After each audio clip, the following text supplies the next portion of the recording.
Odamlar nima deydi gapiraversin, odamlar gapirishdan hech qachon charchamagan. Sen tug'ilsang ham odamlar gapirgan, sen o'lsang ham odam gapiradi.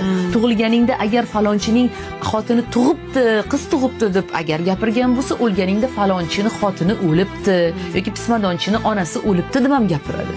Va gapirish hech qachon tugamaydi. Biz odamlarni gapirishini yoki odamlarni og'ziga qarab ish tutishni yoki odamlarni og'ziga xo'jayinlik qilishni bas qilishimiz kerak. Va mana shu yerda o'zimizga men ruxsat beryapman. Insonlar men haqimda nimaga o'ylasa o'ylasin, men bunga ruxsat beraman, roziman va menga bu bilan ishim yo'q. Men mana shu yerda mana shu holatni kontrol qila olmayman, nazorat qila olmayman, bu holatni to'xtata olmayman.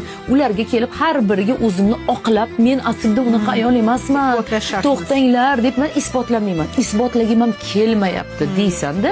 Mana shu yerda buni qo'yib yuborib, nima qilishni boshlaysan? Hayotingni o'zing xohlaganing